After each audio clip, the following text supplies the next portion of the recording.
کیا ہے. آئین صدر کو پابند کرتا ہے کہ وہ 10 دنوں کے بعد واپس بھیجیں گے فار ریکنسیڈریشن. انہوں نے لکھ دیا کہ میں نے پارلیمان کو یہ واپس بھجوا دیا. پارلیمان اور حکومت ان تحفظات سے اتفاق نہیں کرتے اور انشاءاللہ اس بل کو جوائنٹ سیٹنگ میں لے کیا جائے گا پرسوں. پارلیمان کی دانست میں اور جو ہماری حکومتی اتحاد ہے اس کی دانست میں صدر پاکستان نے جتنے نکات لکھے ہیں ان میں کوئی وزن نہیں ہے.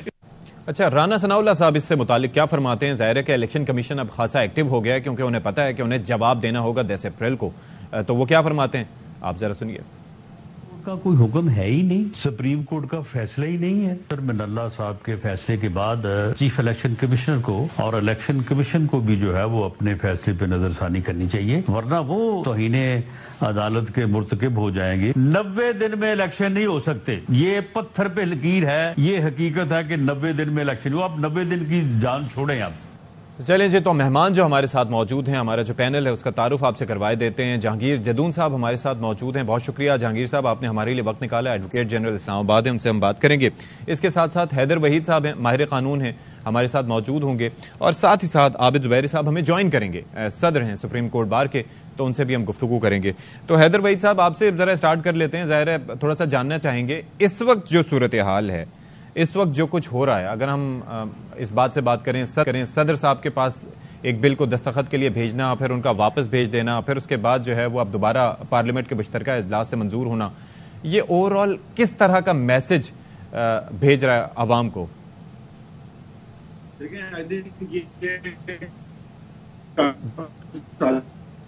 اہمیت کی یہ ہے کہ جو 3 ممبر بینچ ہے 3 یا دیگر دلائل کے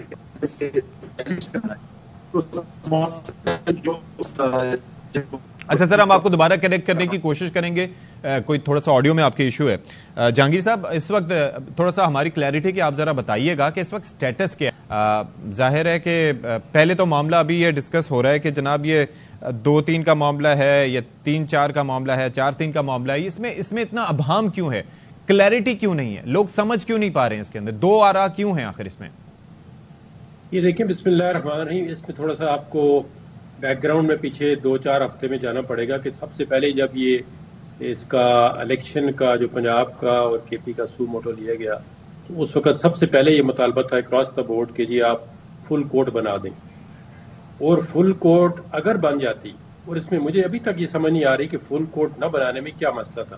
اگر فل کورٹ یقین کرے بن جاتی تو آج کسی پولیٹیکل پارٹی کو، کسی اسٹیک ہولڈر کو سپریم کورٹ کے اوپر انگلی اٹھانے کا موقع نہ ملتا. اور جو بھی ڈسیزن آتا، چاہے وہ کہتے ہیں الیکشن کراؤ یا پٹیشن مینٹینیبل نہیں ہے، جو بھی فیصلہ آتا اس میں اکراس دا بورڈ جو ہے سپریم کورٹ پہ لوگوں کی کانفیڈنس ہوتی. کیونکہ دیکھیں، ججمنٹ جو سپریم کورٹ کی ہے یا کسی بھی کورٹ کی، ہائی کورٹ کی ہے، جب تک اس پہ لوگوں کا ٹرسٹ نہیں ہوگا، کانفیڈنس آف دا پیپل نہیں ہوگی، تو اس کو انڈورس کرنا جو ہے بڑا مشکل بن جائے گا. ایک چیز مجھے بتائیے گا جہانگیر صاحب، ذرا سمجھائیے گا بلکہ کہ الیکشنز 90 دن کے اندر ہونے چاہیے اسمبلی کی تحلیل کے بعد، یہ آئین میں لکھا ہے. ٹھیک ہے، آئین کی انٹرپریٹیشن کا اختیار ظاہر ہے کہ سپریم کورٹ کے پاس ہے، وہ کسٹوڈین ہے. ایسے میں آپ کو لگتا ہے کہ فیصلہ کچھ مختلف آ سکتا تھا اگر فل کورٹ ہوتا، یا یہ بس جو بھی فیصلہ آتا دیکھیں آپ ایک دفعہ ٹرسٹ کرتے ہیں نا کسی ڈیسیژن، دیکھیں کوئی بھی آ سکتا ہے. وہ ساری سپریم کورٹ کے اندر جو جج صاحبان ہیں وہ سارے ماشاءاللہ ہائی کورٹ سے اوپر گئے ہوئے ہیں. بڑا وسیع ان کے پاس کانسٹیٹیوشنل انٹرپریٹیشن کا ایکسپیرینس ہے اور اپنی اپنی فیلڈ میں سارے ماشاءاللہ. ان پہ آپ یہ نہیں کہہ سکتے کہ یہ اس طرح. مطلب یہ ہے کہ اگر دیکھنا، پہلی بات تو یہ کہ 90 دن کا جو ایشو ہے، یہ تو سپریم کورٹ میں اب بھی جو کیس چلا ہوا تھا اس میں انہوں نے کہا تھا کہ آپ دونوں پارٹیاں باہر جائیں، جا کے ایک تصویر کر لیں، 2 مہینے ایک آگے ہو جائے ایک پیچھے ہو جائے، درمیان کی ہمیں ڈیٹ بتا دیں، ہم اس پہ وہ کر لیتے ہیں. میننگ دیر بائی کہ یہ ایک پولیٹیکل کوسچن تھا. تو پولیٹیکل کوسچن جو تھا، یہ میری پرسنل اوپینین ہے، اگر پارٹیاں خود ریزالو کر لیں تو کیا پھر کانسٹیٹیوشن کو جو ہے وہ کیا ری رائٹ کریں گی دونوں پارٹیاں؟ اگر دونوں پارٹیاں اگر اس چیز پہ ایگری ہوتی ہیں جی الیکشن اکتوبر میں کرائیں، 90 دن والا معاملہ کہاں جائے گا؟ پھر اس کے اندر جو کانسٹیٹیوشن کا آرٹیکل 254 ہے وہ اس کو مطلب کور دیتا ہے یا ریڈیم کرتا ہے. جب دیکھیں نا، یہ تو نہیں ہو سکتا کہ اگر پارٹیاں ایگری ہو جائیں تو پھر آپ کانسٹیٹیوشن وائلیشن کریں. تو سپریم کورٹ نے ان کو ایک ونڈو دی کہ جی آپ باہر جا کے مسئلہ حل کریں. تو ابھی اگر پولیٹیکل پارٹیاں آپ بھی کہہ رہی ہیں، جو پی ٹی آئی کے لوگ ہیں وہ کہہ رہے ہیں جی ہمارے ساتھ ڈائلاگ کریں، تو اگر ڈائلاگ کریں تو پھر کیا کریں گے؟ تو پھر کیا کانسٹیٹیوشن پہ ان کا میرے حال میں اور ری رائٹ اور ترمیم کرنے کا طریقہ کار وہ واحد موجود ہے کہ پارلیمنٹ میں جائیں 2/3 میجورٹی ہو تو آئین میں جو مرضی ترمیم اپنی مرضی سے آپ کر لیں, اس کے علاوہ کوئی اور رستہ ہے نہیں. ترمیم تو دیکھیں نا, اگر 2/3 میجورٹی اسمبلی کے اندر دونوں ایوان آپ کو ملتی ہے تو آپ اس میں کانسٹیٹیوشن امینڈمنٹ کر سکتے ہیں, لیکن جو سپریم کورٹ نے ان کو ونڈو دی تھی کہ آپ باہر جا کے ہمیں بتا دیں گے کس طریقے کو دونوں پارٹیاں ایگری ہیں الیکشن پہ, اس کو تو کانسٹیٹیوشن کو امینڈ کرنے کی ضرورت نہیں, وہ پھر اپنا سپریم کورٹ ایک ججمنٹ دے دیتی, آرڈر دے دیتی کہ جی اس کے تحت. اب میں اس کو صرف یہ سمجھانے کی کوشش کر رہا ہوں کہ 90 دن تو کسی صورت بھی کراس ہو چکے تھے, یا سپریم کورٹ نے انہوں نے کہا تھا کہ اگر آپ دونوں یہ مل کے آئیں تو تب بھی تو 90 دن کراس ہو جاتے. 90 دن کا ایشو تو میرے حال میں اب اس کے اندر کوئی ابہام نہیں ہونا چاہیے کہ 90 دن کے اندر الیکشن ناممکن ہے. اگر سپریم کورٹ کی دونوں پارٹیاں بات مان لیتی تب بھی, اگر یہ ابھی جو ہے جو الیکشن کمیشن اور پھر جو ججمنٹ آئی ہے اس میں دیکھیں نا موسٹلی جو لیکن آپ کی انڈرسٹینڈنگ میں ناممکن کیسے ہے, کیونکہ اب الیکشن کمیشن نے آج تک کی جو خبریں کچھ سامنے آئی تھیں, اب ظاہر ہے کہ اس کی کنفرمیشن تو تب ہوگی جب الیکشن کمیشن بتائے گا, کچھ پیسے بھی فنڈز بھی جاری کر دیں. 90 دن دیکھیں اس طرح ناممکن ہے کہ جو پنجاب اسمبلی ہے وہ 14 جنوری کو ڈیزالو ہو گئی ہے, تو 14 اپریل کے اندر 90 دن پورے ہوتے ہیں. اب 14 اپریل میں آپ بتائیں کہ الیکشن ممکن ہو سکتا ہے, وہ پھر اس کے اندر جو بیئر منیمم کا کہا گیا تھا کہ تھوڑا سا 90 دن کے اندر نہ ہوئے نا, بیئر منیمم آپ دیکھیں 14 مئی کو ہیں, آپ کو پتا ہے, مجھے پتا ہے کہ 14 مئی کو الیکشن ہو جائیں گے, ہم تو ایک امید ہی کر سکتے ہیں نا. لیکن جو ظاہری طور پہ گورنمنٹ کہہ رہی ہے کہ جی ہم اس کی ججمنٹ کوئی نہیں مانتے, ججمنٹ کا جو ہے اس پہ کتنی بن گئی کمپلیکیشن بن گئی ہیں کہ وہ کہتے ہیں جی 4-3 کی ججمنٹ ہے, یا قاضی فیصل صاحب کی جو ججمنٹ ہے اگر وہ اس کو امپلیمنٹ کرتے ہیں وہ تو بینچ پہ ججمنٹ دے ہی نہیں سکتا. اب اس پہ بہت کمپلیکیٹڈ کوسچن انوالو ہو گئے ہیں کہ آپ کنٹیمپٹ کوئی ایشو کر سکتا ہے نہیں کر سکتا. الیکشن کمیشن کی آلریڈی جو کانسٹیٹیوشنل جو الیکشن تھی اس پہ سپریم کورٹ نے تھوڑا سا آگے انکروچ کر لیا ہے اور ہر چیز اپنے ہاتھ میں لی ہے, اور ایک کیس ڈسپوز آف ہی کر دی ہے, اس کو بھی اپنے چیمبر میں بھی رکھ لیا ہے کہ اگر آپ کو کوئی چیز آڑے آتی ہے اس الیکشن میں تو آپ پھر ہمارے پاس آ جائیں. ٹھیک ہے, تو بھی آپ جس طرح خود ہی کہہ رہے تھے کہ گورنمنٹ نے, مجھے تو نہیں پتا اس کا کیا موڈیلٹیز ہے کس طرح کریں گی, لیکن اگر آپ کانسٹیٹیوشن کا آرٹیکل 84 پڑھیں تو اس کے اندر کچھ سپلیمنٹری گرانٹ ہے جو کچھ بھی آپ مالی معاملات کے اندر جو بجٹری پروویژن پہلے نہیں ہے اس میں دینا چاہتے ہیں تو وہ تو پارلیمنٹ سے پاس کرانا پڑے گا. پارلیمنٹ سے پاس کرانے کے بعد اگر گورنمنٹ بغیر کوئی کسی جگہ سے پیسے دے سکتی ہے تو میری سمجھ میں نہیں ہے کہ وہ کس طرح 21 بلین جو ہے وہ ارینج کریں گے. اگر کریں گے تو اس کا ایک طریقہ جو ہے وہ آپ کو آئین دیتا ہے کانسٹیٹیوشن کے میں سپلیمنٹری گرانٹ کی صورت میں آپ دیں گے تو اس کے لیے آپ کو پارلیمنٹ کے پاس ہی جانا پڑے گا اپروول کے لیے. ٹھیک ہے حیدر صاحب, آپ ذرا فرمائیے گا کہ اس وقت یہ تھا کہ کچھ جماعتوں کی جانب سے مطالبہ کیا گیا تھا کہ جی خان صاحب اسمبلیاں تحلیل کر دیں. خان صاحب نے بالآخر سوچ سمجھ کے اپنے حساب سے انہوں نے اسمبلیاں تحلیل کی. اب جو جماعتیں پہلے کہتی تھیں کہ انتخابات کرا دیں گے وہ ابھی ظاہر ہے کہ آپ کے سامنے ہی ہے کہ کیا معاملات ہیں, وہ انتخابات کرانے سے انکاری ہیں. ابھی سپریم کورٹ کا فیصلہ بھی اس پہ آ چکا ہے تو اب اس کے اوپر کوئی اقلیتی فیصلہ قرار دے رہا ہے, کوئی اس کے اوپر جناب یہ کہہ رہا ہے کہ جی چیف جسٹس صاحب مستعفی ہو جائیں, کوئی ریفرنس فائل کرنے کی دھمکیاں کسی جانب سے آ رہی ہیں. تو یہ کیا رہا ہے بیسکلی, یہ سارا کیا معاملہ ہے؟ واقعتاً اتنی شدید آئینی اور قانونی ٹیکنیکلٹیز کی بحث ہے یا اصل مقصد پس پردہ کچھ اور ہے؟ دیکھیں, پہلی بات تو یہ ہے کہ جو صدر صاحب نے واپس خط لکھا ہے, آپ اس کا پوچھ رہے تھے, جی انہوں نے 2 نقطے اٹھائے ہیں. انہوں نے کہا ہے کہ یہ قانون سازی جو ہے وہ انٹری 55 جو فیڈرل لیجسلیٹو لسٹ ہے جو زمرہ طے کرتی ہے سبجیکٹ میٹر کا کہ جس پہ جو ہے وہ قانون سازی ہو سکتی ہے, اس کا زمرہ یہ ہے کہ powers and jurisdiction of any court accept supreme court, اور ویئر دا کانسٹیٹیوشن پرووائڈز وہاں پہ enlargement of the jurisdiction of the supreme court. تو انہوں نے یہ نقطہ اٹھایا ہے کہ یہ جو آپ نے جو سبسٹنس ہے اس بل کا, ویسے تو آئی تھنک کہ بہت ضروری اور بہت اچھا مفید سبسٹنس ہے اس بل کا, لیکن ان کا یہ کہنا ہے کہ وہ انٹری 55 کے زمرے میں نہیں آتا, یعنی قانون سازی فیڈرل لیجسلیچر اس پہ کر نہیں سکتا تھا. آرٹیکل 199 کہتا ہے کہ جو سپریم کورٹ ہے وہ رولز پریکٹس اینڈ پروسیجر پر بنا سکتا ہے جو تابع ہوں گے آئین کے بھی اور قانون کے بھی, لیکن پرووائڈیڈ وہ قانون انٹری 55 کے دائرے میں ہو.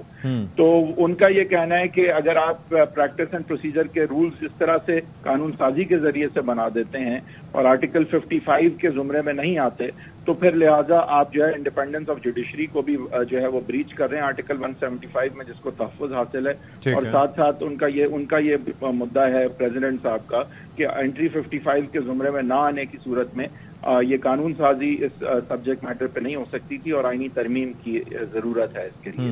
تو آپ کی انڈرسٹینڈنگ کیا ہے؟ آپ کی انڈرسٹینڈنگ اپنی کیا ہے؟ صدر صاحب نے تو ظاہر ہے کہ جو بیان کرنا تھا کر دیا، لیکن واٹ از یور انڈرسٹینڈنگ؟ میرے خیال سے یہ جواب طلب بات ہے اور یہ آئینی بحث ہے. عموماً ہم نے دیکھا اسپیشلی گورنر چیمہ صاحب تھے اور یہ سب جو ہیں یہ بہت ہی غیر آئینی طور پہ اس اپنے حق کا استعمال کرتے رہے ہیں کہ واپس بھیج دیتے ہیں بل بس وقت کھینچنے کے لیے.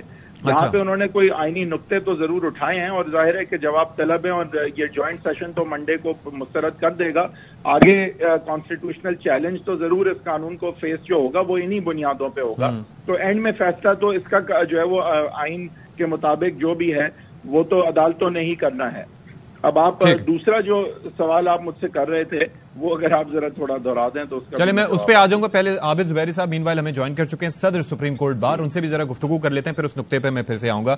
زبیری صاحب سب سے پہلے یہ جو پارلیمنٹ کی قرارداد ہے، یہ جو اسمبلی کی قرارداد ہے، اس پہ ذرا بات کر لیتے ہیں. ایک تو اس کی جورسڈکشن کیا ہے؟ پہلے بھی میں سوال پوچھ چکا ہوں کہ کیا یہ کسی بھی طرح سے چلیں سپریم کورٹ پر تو ہمیں سمجھ میں آتا ہے کہ بائنڈنگ نہیں ہوتی، ظاہر ہے کہ وہ اپنے اندر، لیکن اس کے اندر یہ لکھا گیا کہ ہم پابند کرتے ہیں کہ وزیر اعظم صاحب کو اور کابینہ کو کہ وہ فیصلے پہ عمل نہ کریں. کیا پابند ہو سکتے ہیں وزیر اعظم صاحب اور کابینہ پارلیمنٹ کے یا اسمبلی کے کہنے پہ؟ بسم اللہ الرحمن الرحیم. بالکل پابند نہیں ہو سکتے کہ آپ میں نے پارلیمنٹ اپنے وزیر اعظم سے یہ کہہ رہی ہے کہ آپ کورٹ کی حکم عدولی کریں. جی یہ کیسے بائنڈنگ ہو سکتا ہے ایک آدمی پہ کہ وہ کورٹ کی بات کو، جو ایک ستون ہے جو آپ کے اوپر آپ کو پابند کرتا ہے آرٹیکل 190 ریڈ ود آرٹیکل 5 کہ آپ کو ماننا ہے سپریم کورٹ کا آرڈر، تو پارلیمنٹ کیسے اسے رد کر سکتی ہے؟ اس طرح تو کل کوئی بھی ججمنٹ دے پارلیمنٹ کہے گی جی ہم نہیں مانتے، اب وزیر اعظم وہ کابینہ وہ کہتی ہے وہ نہیں مانے، تو یہ بات رکے گی کہاں؟ تو پوائنٹ از دیٹ کہ آپ ایک سسٹم ہے جس کے اندر کورٹ کو تشریح کر دی ہے آئین کی، اس کے آرڈرز پہ آپ پابند ہیں.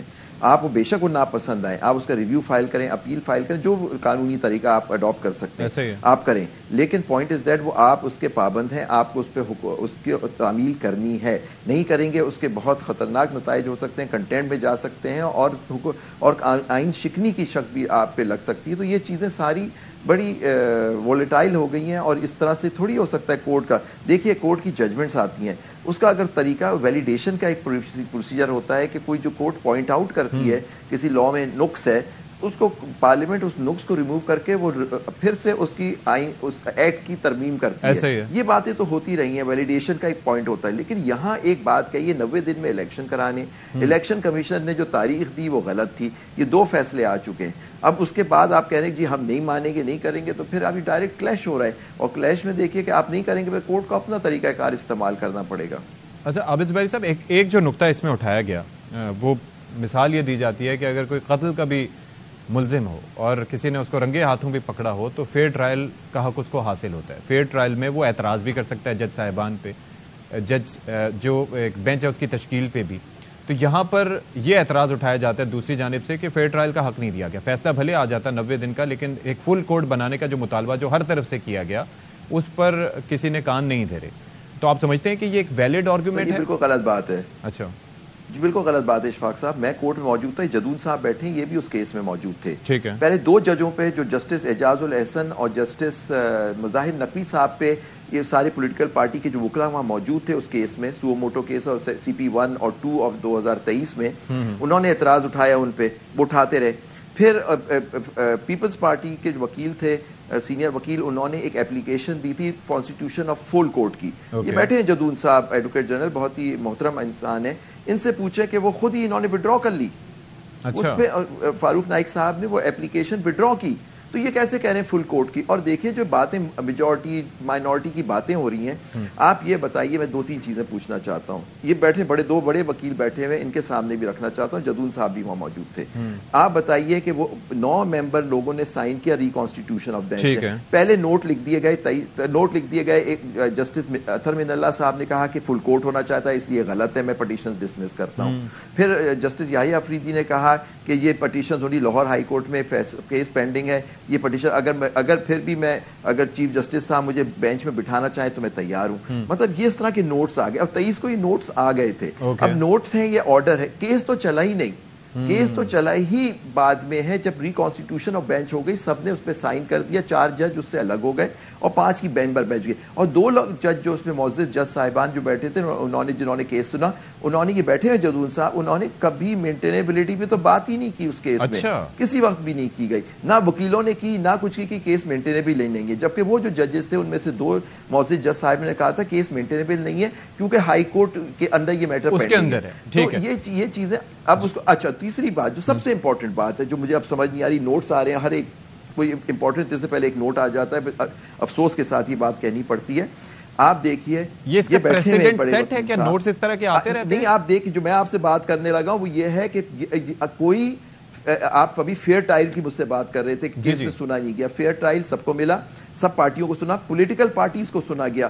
ابھی جدون صاحب نے آپ نے فرمایا ان کو اپرچونٹی دی گئی کہ جا کے معاملے آپس میں طے کر لیجئے اور ہمیں بتا دیجئے کہ کیا کرنا ہے. انہوں نے کہا کہ جی ہم نہیں کر سکتے, آپ کیس چلائیں. خود کہا انہوں نے کیس چلائیں آ کے, اور پھر جن ججوں نے کیس سنا ہی نہیں انہوں نے, ان کے فیصلہ کیسے کوئی کیس میں فیصلہ کر سکتا ہے. پاناما کی ایگزامپل دی جا رہی ہے, 5 ججوں نے جو سنا تک کہ پاناما کا کیس, انہوں نے فیصلہ دیا سننے کے بعد, پھر وہ 3 ممبر بینچ میں چلا گیا, اس کا الگ طریقہ, لیکن 5 نے تو سنا. ایون جو مائنورٹی میں 2 جج تھے, چیف جسٹس صاحب جسٹس گلزار, ان کی ججمنٹس آئیں, لیکن یہ تھوڑی یہاں تو سنا ہی نہیں گیا اور نوٹس آ رہے ہیں بعد میں. اور جو مائنورٹی جج وہ کہہ رہے ہیں جی میں ان کے نوٹ سے ایگری کرتا ہوں, تو وہ اس کا ججمنٹ کا حصہ کیسے بن سکتا ہے جب ان معزز جج صاحبوں نے کیس سنا ہی نہیں ہے. تو یہ سب باتیں, یہ بڑے حیدر بیٹھے ہیں, جدون صاحب بیٹھے ہیں, ان سے پوچھئے کہ اس میں آپ بتائیں کون سا کیس. بس ایک ہی چیز میں اس وقت جہانگیر صاحب سے پوچھنا چاہوں گا تھوڑا سا کلیئرٹی کے لیے, کہ وہ تو کہہ رہے ہیں کہ آپ نے فل کورٹ کے قیام کے لیے جو اپیل تھی وہ فاروق اجنائی صاحب نے واپس لے لی تھی, واقعتاً ایسا تھا؟ نہیں, دیکھیں جب انہوں نے یہ سمجھا ہے کہ یہ نہیں بنا رہے تب واپس لی. جب دیکھیں نا آپ کے جو چیف جسٹس کا اختیار تھا وہ تو آج دن تک نہیں مانتے کہ اگر اس میں بن جاتی تو کوئی حرج نہیں تھی. اس کی وجہ یہ ہے نا کہ آپ دیکھیں جتنے پرابلم کریٹ ہو رہے ہیں 4-3, اب 4 جج جو ہے بار بار اپنے اس میں لکھ رہے ہیں جی کہ یہ 4-3 کے فیصلے. آج دن تک زبیری صاحب موجود ہیں, ان سے پوچھتے ہیں 24 فروری کا آرڈر ابھی تک موجود نہیں ریکارڈ. لیکن اپیل اگر واپس نہ لیتے تو کم از کم آن ریکارڈ تو ہوتی نا کہ آپ نے اپیل کی تھی, پھر آپ نے احتجاجاً وہ واپس نہیں لی اور چیف جسٹس صاحب نے تسلیم نہیں کیا. نہیں, وہ تو دیکھیں انہوں نے انسسٹ ہی نہیں کیا اس پہ. اور معاملہ ہے, ابھی یہ معاملہ ہے کہ آپ یہ طے کریں کہ 4-3 ہے 3-2 ہے, اس میں ٹیکنیکل ایشو پیدا کر دیا. انہوں نے کہا جی اگر یہ آپ بتائیے جدون صاحب سے پوچھیں کہ یہ پوائنٹ از دیٹ کہ وہ ججوں نے کیس سنا یا نہیں سنا. کہتے ہیں یہ 9 ممبر بینچ کا آرڈر ہے. یہ میرا اپنا پرسنل ویو ہے کہ اگر 2 ممبر نے ریکیوز کر لیا تھا تو پھر دوبارہ کس طرح 9 ممبر. چلیں ٹھیک ہے, اس پہ مزید بھی بات کریں گے کلیئرٹی اس حوالے سے. بہرحال تھوڑی سی آگے ایک بریک لیتے ہیں, بریک کے بعد حاضر ہوں گے.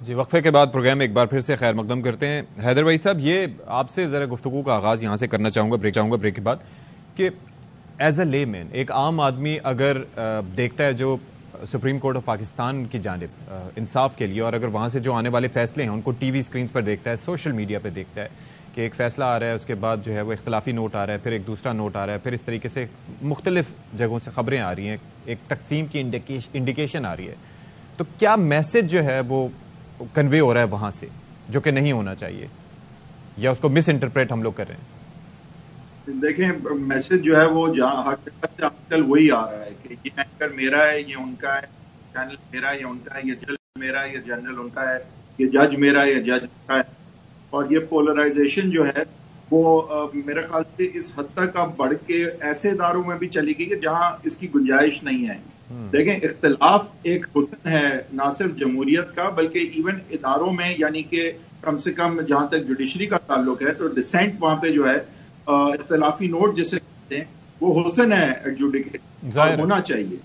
لیکن جہاں پہ اختلاف چاہے سیاسی ہو یا کسی بھی زمرے یا کسی بھی ادارے میں ہو, وہ دشمنی کا رنگ پکڑ جائے تو وہاں پہ جمہوریت جو ہے وہ مرتی ہے. اب جس طرح ہم دیکھتے ہیں کہ پولیٹیکل ایڈورسریز جو ہیں, اگر ان کو یہ لگے کہ آ جائے گا تو ہم جیل میں, یعنی کہ تخت یا تختہ, گیم آف تھرونز, یعنی یا تو ہم ایگزائل جیل میں ہیں یا پھر ہم پی ایم ہاؤس میں ہیں. جب اس طرح کے معاملات ہوتے ہیں تو پھر کہیں نہ کہیں اصولوں پہ کمپرومائزز ہوتے ہیں. جس طرح رانا ثناء اللہ صاحب نے میرے خیال سے بالکل صحیح فرمایا کہ اگر سروائیول کی بات آ جاتی ہے, جس طرح ہم وکیل ہیں ہمیں جس سبجیکٹ میٹر کے حوالے سے ہم وکالت کرتے ہیں اس میں انٹرسٹ نہیں ہوتا ہمارا.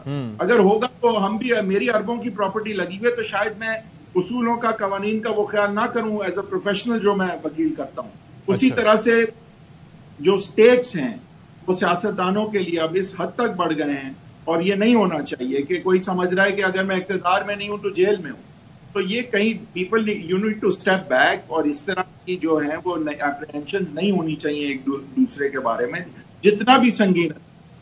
اور ابھی ہم یہی دیکھ رہے ہیں سروائیول کی قبر ایک ہے اور بندے دو ہیں ہر جگہ, اور گروہ بن چکے ہر جگہ, اور ریجیمز ہر جگہ ہیں. جیسے اب وہ ریجیم چینج جو ہے وہ پہلے تو صرف سیاست میں ہوتی تھی, اب اداروں میں بھی ہے.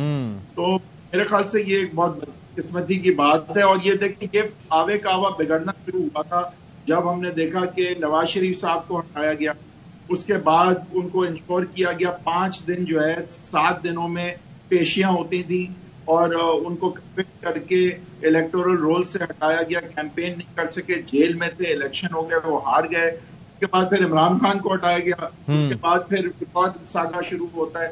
تو اور اب ہم دیکھتے ہیں کہ ہم ایسی جگہ کھڑے ہیں جہاں دشمنیاں ہو چکی ہیں. اچھا. اور وہ گڑھ جو ہے وہ وہاں سے شروع ہوتی ہے جہاں نواز شریف صاحب کو نیب کے کیسز میں 5 ہفتے میں 5 دن پیشیاں کرا کے کنوکٹ کیا گیا. وہاں سے یہ دشمنیاں شروع ہوتی ہیں, اور یہ دشمنیاں پھر آخر میں آپ دیکھیں نا کہ ان کو ریلیف بھی ملا اور اس کے بعد وہ واپس لوٹ کے نہیں آئے. تو یہ بھی اپنی جگہ ایک حقیقت ہے, بہت ضروری ہے. اگر تو ایسے الیکشنز ہونے ہیں جن کو سب نے تسلیم کرنا ہے, جس طرح عمران خان صاحب کی اگر بات ہوتی ہے تو نواز شریف صاحب کی بھی پارٹیسپیشن جو ہے وہ اتنی ہی ضروری ہے. اور میرے خیال سے ایک دفعہ فیئر الیکشن کے قریب تر کم سے کم ہم کر لیں جس میں نواز شریف صاحب اور سارے سب پارٹیسپیٹ. یہی سوال میں جہانگیر صاحب کے سامنے رکھتا ہوں کہ جہانگیر صاحب ایسے الیکشن جن کو سب ہی تسلیم کر لیں, آپ کو لگتا ہے کہ ہو پائیں گے, اور اگر ہو پائیں گے تو کیسے ہو پائیں گے؟ نہیں, ابھی یہ عادل بھائی صاحب نے کہا بڑے ٹھیک انالیسس کیا ہے. اب دیکھیں نا اس حالات میں ایسے الیکشن نظر نہیں آتے جن پہ اکراس دا بورڈ کنسنسس ہو. یہی تو ہم کہہ رہے ہیں کہ اب اتنی ڈویژن ہو چکی ہے, اتنی پولرائزیشن ہو چکی ہے کہ آپ دیکھیں نا سپریم کورٹ کے اندر supreme court versus supreme court ہو رہا ہے. تو ان چیزوں کو ختم کرنے کے لیے ایک اتنا گرانڈ ڈائلاگ کی ضرورت ہے کہ تمام چیزیں جو ہے اب جس طرح ڈائلاگ میں پھر تو اگر 6 مہینے لگ جائیں تو پھر لگ جائیں, پھر الیکشن نہ ہوں یا ہوں اس سے کوئی فرق نہیں پڑتا. نہیں تو خود پولیٹیکل پارٹی کہہ رہی ہیں, ابھی پی ٹی آئی والے کہہ رہے ہیں جی ہم ڈائلاگ کے لیے تیار ہیں. تو دیکھیں نا فرق تو یہ ہے کہ وہ اس کو آرٹیکل 254 جو ہے وہ کور کر لے گا, لیکن پہلے الیکشن کی ایکسیپٹیبلٹی تو دیکھیں نا. اگر ان حالات میں الیکشن ہوتے ہیں تو ایک پارٹی تو کہہ رہی ہے جی ہماری میجارٹی ہم جیتے ہوئے ہیں, اگر وہ نہیں آتی میجارٹی میں یا ان کی کوئی سیٹیں کم آتی ہیں تو وہ تو کہیں گے جی یہاں پہ دھاندلی ہوئی ہے, یا جو نگران حکومت تھی تو ہم پہلے سے کہہ رہے تھے کہ یہ ان کی حکومت تھی, یہ انہوں نے خود اپوائنٹ کیا ہے, اس کے اندر یہ تھا, اس کے اندر یہ تھا. یہ بڑے مسائل ہیں, یہ مسائل مزید زیادہ جنم لے رہیں گے, اور اس میں سفرنگ جو ہے آرڈنری جو غریب لوگ ہیں ان کی بہت زیادہ سفرنگ ہے. پورا پاکستان سفر کر رہا ہے. دیکھیں تو اس جتنے بھی فرٹائل اور پولرائز انوائرمنٹ ہے اس کو سیٹل ڈاؤن ہونے کی ضرورت ہے. اچھا, ایک اور چیز جو الیکشن ایکٹ میں آپ لوگ ترمیم کرنے جا رہے ہیں, الیکشن ایکٹ میں ترمیم کا جو معاملہ ہے, مزید ترمیم کا, اس سے کیا بینیفٹ آپ کو یا گورنمنٹ کو ملے گا؟ نہیں, الیکشن ترمیم دیکھیں نا, یہ الیکشن ایکٹ ہے 2017 کا, اس میں تمام پارٹیوں نے مل کر, جتنی پارلیمانی پارٹی تھی اس پہ P T I, P M L N, J U I, جتنی بھی پارٹیاں تھی, ایم کے انہوں نے مل کے یہ لا بنایا ہوا ہے. اگر یہ چاہتے ہیں اس لا کے اندر کوئی امینڈمنٹ تو یہ کر سکتے ہیں. تو پھر سارے مل کے کریں نا, اس کے اندر ترمیم بھی سارے مل کے کریں. جی ترمیم بھی سب مل کے کریں, ساری پارٹیاں بیٹھ کے کریں, پھر جس طرح سے پہلے اگر ترمیم چاہیے, اگر یہ کوئی الیکشن ریفارمز کرنا چاہتے ہیں تو یہ پارلیمنٹ کا فورم اسی لیے ہوتا ہے نا. یہ تمام جو ہے اب دیکھیں نا پارلیمنٹ سے انہوں نے ریزائن کیوں کیا, کبھی پوچھا ہے آپ نے ان سے؟ پارلیمنٹ چل رہی تھی, وہ تو واپس آنا چاہ رہے تھے تو ان کا راستہ روک دیا اینڈ میں, تو وہ بیچارے کہاں سے واپس. دیکھیں نا اپنی مرضی تو نہیں, جیسے کہ جائیں سارے کہ جی میں ریزائن کرتا ہوں, پھر تھوڑا سا ان کو دھچکا لگے وہ کہ ہم واپس آنا چاہتے ہیں. یہ تو پھر اس کا ہائیڈ اینڈ سیک تو نہیں ہوتی نا. آپ پارلیمنٹ میں آئے ہیں لوگوں کو ریپرزینٹ کرنے کے لیے 5 سال کے لیے, پھر دیکھیں آپ الیکشن کر رہے ہیں. یہ کتنے ایم این اے نے خود جا کے لاہور ہائی کورٹ میں اور پشاور ہائی کورٹ میں پی ٹی آئی کے ایم این اے نے اسٹے لیا ہے کہ ہم الیکشن میں نہیں جانا چاہتے. یہ انہوں نے خود اسٹے لیا ہے, نہیں لیا ہے. اچھا عابد زبیری صاحب, آپ ذرا پہلے تو ایز این انسٹیٹیوشن کیا میسج جا رہا ہے, کیا آپ سمجھتے ہیں, آپ ظاہر ہے کہ آپ کلوزلی دیکھتے بھی ہیں, آپ کا جانا بھی ہوتا ہے, آپ جس طرح کے ایک ڈسینٹ بھی دیکھتے ہیں, آپ اختلافی نوٹ بھی دیکھ رہے ہیں, پھر جس طریقے سے اس کا پرچار کیا جاتا ہے, ہر سیاسی جماعت اپنے حساب سے اس کا مقصد نکالتی ہے, کیا کوئی ڈیوائیڈ کا میسج آ رہا ہے سپریم کورٹ آف پاکستان سے؟ بالکل میں ایگری کرتا ہوں. میں اپنے دونوں فاضل دوستوں سے جو بیٹھے ہیں کہ بالکل ایک ڈویژن بالکل ہو گئی ہے سپریم کورٹ میں، بڑا خطرناک ہے اور اس کا اچھا میسج نہیں جا رہا. اور میں تو جدون بھائی کی بات سے بالکل متفق ہوں کہ آپ کو بیٹھ کے چاہے پولیٹیشینس کو بھی بیٹھ کے ڈائلاگ کرنا چاہیے اور سپریم کورٹ کے اندر بھی ایک آپس میں مل بیٹھ کے جو بھی ڈفرینسز ہیں ان کو طے کرنا چاہیے. دیکھیں ہو جاتے ہیں ڈفرینس، امپریشن نہیں جانا چاہیے ڈیوائڈ. دیکھیے اگر سکتا ہے تو ڈویژن کا حل کیا ہے؟ فل کورٹ بیٹھے یا آپس میں مل کے بیٹھے، کس طریقے سے بیٹھے؟ فل کورٹ دیکھیں فل کورٹ تو بیٹھ نہیں سکتی کیونکہ سب زیادہ تر ججوں نے اپنے آپ کو خود ہی ڈسکوالیفائی کر لیا. میں نے پچھلے دن بھی آپ کے پروگرام میں جدون صاحب تھے، میں نے کہا تھا ان کو کاغذ پینسل دے دیں، بتا دیں فل کورٹ کے ہیں. ان کے جو منسٹر ہیں جس پارٹی سے یہ اپوائنٹڈ ہوئے ہیں ایڈوکیٹ جنرل، انہوں نے کہا ان کے حساب سے فل کورٹ 13 ججوں کا ہے. فل کورٹ بھی تو لوگوں کا اپنی مرضی سے بننا ہے نا. وہ جو پولیٹیشین وہ کہہ رہے ہیں میرے حساب سے کورٹ، لا منسٹر صاحب نے فرمایا کہ 13 ججوں کا ہوگا جبکہ 15 فاضل جج ہیں اس وقت سپریم کورٹ کے. لیکن ایک بات میں اور بھی کرنا چاہتا ہوں، اس کی تائید کرنا چاہتا ہوں جو حیدر نے کی آپ کے سامنے. دیکھیے میں تو خود اس کے خلاف ہوں کہ کسی آدمی کو لائف ٹائم بین کرے. کسی پولیٹیشین کو لائف ٹائم بین نہیں ہونا چاہیے اور ہر پارٹی کا جو ہیڈ ہے اس کو حصہ لینے کا حق ہے. یہ آرٹیکل 17 کی بات ہے. تو میں نے تو خود بھی کیسز کیے ہوئے جو پچھلے جو جعلی ڈگریز اور اس پہ مختلف لوگوں کو لائف ٹائم بینز ہوئے ہیں، وہ سارے میں سمجھتا ہوں کہ لائف قانون میں آئین کے اندر اس طرح کی کوئی گنجائش نہیں تھی کہ ایک لائف ٹائم بن کے. تو ایک پولیٹیکل لیڈر کو آپ نے لائف ٹائم بین کر دیا اور ان کو پالیٹکس سے باہر کر دیا، یہ اس کا کوئی حل نہیں ہے. آئیے سب کو اجازت دیں وہ الیکشن لڑیں، وہ ہم میرا اور آپ کا حق ہے کہ ان کو چنیں یا نہ چنیں. یہ ہے ڈیموکریسی. تو دیکھیے اس میں بالکل یہ بات بھی ہونی چاہیے کہ یہ جو لائف ٹائم بین ہوئے ہیں لیڈروں پہ وہ بھی ختم ہونے چاہیے. دیکھیے بالکل ٹھیک ہے. پوائنٹ از دیٹ کہ وہ جو جماعت ہے وہ اس وقت پوری جس طرح سے تذلیل کی جا رہی ہے جلسوں کے اندر، ججوں کی تصویریں لگا کے کہ یہ جج ہیں وہ جج ہیں. سٹنگ جج کچھ تو ریٹائرڈ ہیں چیف جسٹس وہ چلے گئے وہ اپنا ڈیفینڈ، لیکن جو سٹنگ جج ہیں ان کی بھی تصویر ان کے حساب سے وہ لوگ فل کورٹ کا. اگر اب وہ 2 جج جو ہیں جو اس بینچ کا حصہ تھے جب 9 ممبر بینچ تھی وہ بھی اپنا کوئی نوٹ ایشو کر دیں، پھر یہ 5-4 ہو جائے گا کیس. دیکھیے نا اب کہاں ہم جا کے رکیں گے. اسیومنگ آج وہ 2 جج اپنا نوٹ دے دیتے ہیں کہ جی ہم بھی نوٹ لکھ رہے ہیں آفٹر دی ایونٹ، تو پھر کیا ہوگا؟ پھر ججمنٹ کا کیا ہوگا؟ دیکھیے میرا تو ابھی بھی کنٹینشن یہی کہ جن جنوں نے جج سنا نہیں وہ ججمنٹس کیسے دی جا رہی ہے. میرا تو یہ ایک آپ کے سامنے درخواست ہے، گزارش ہے. تو اب حیدر صاحب آپ کی جانب کہ آپ کو کیا لگتا ہے کہ کیا ایسی چیز ہو سکتی ہے جو کہ سپریم کورٹ کو اس بحرانی کیفیت سے نکال دے؟ سپریم کورٹ کی بحرانی کیفیت جو ہے اس میں ایک فل کورٹ میٹنگ جو ہے وہ کہ وہ ایک دوسرے کے ساتھ پہلے بیٹھیں اور اس چیز کا تعین کریں کہ ان کی ایک بہت بھاری ذمہ داری ہے کہ وہ پہ بیٹھے ہیں اور فائز ہیں. تو وہ ایک دوسرے کے حوالے سے جو بھی خیالات رکھتے ہیں، ڈس اپروول ہوگا ان کا، ڈس اگریمنٹ ہوگا ان کا، لیکن اولین فرض ان سب کا یہ ہے کہ سپریم کورٹ کی اس عہدے اور اس سیٹ پہ جہاں وہ بیٹھیں اس کا فرض ادا کرتے ہوئے کریٹ ہو رہا ہے سپریم کورٹ کا اس کو رد کریں. اختلاف رائے ضرور رہیں، ایک دوسرے سے اختلاف کریں، بھرپور کریں، لیکن جو ہے وہ جس طرح سے اور جس I got your answer very quickly. Jahangir Jadoon صاحب آپ کے نظر میں سولوشن کیا ہے؟ آپ کی نظر میں کیا ہے؟ ابھی یہ دیکھیں نا ہمارے دو یہ بھائی بڑے قابل ہیں، انہوں نے یہ بتایا کہ دیکھیں سپریم کورٹ کا ایک انسٹیٹیوشن ہے، بہت بڑا انسٹیٹیوشن ہے اور یہ فائنل آربٹر آف دس کنٹری ہے. بالکل ایسے اس کے علاوہ کوئی عدالت نہیں ہے، اس کے اوپر کوئی عدالت نہیں ہے. اگر آپ کا ہاؤس اندر سے ڈیوائیڈ ہے اپنا ہاؤس ان آرڈر کریں. چیف جسٹس یہ بیسیکلی رسپانسبلٹی ہے چیف جسٹس کی. ہم تینوں وکیل ہیں، دیکھیں جو بھی ہائی کورٹ ہوتی ہے، سپریم کورٹ ہوتی ہے، اس کا جو سینئر پیونج ہوتا ہے تقریباً 60-70% جو ہے کام اس کے پاس ہوتا ہے. آپ ایک ایسے جج صاحبان کو، 2 سینئر جج صاحبان ہیں، طارق مسعود صاحب ہیں اور یہ اپنا قاضی فیصل صاحب ہیں، ان کو بٹھائیں، ان کو ساتھ بٹھائیں، ان کو بینچ میں بٹھائیں. آپ کو کیا خطرہ ہے ان سے؟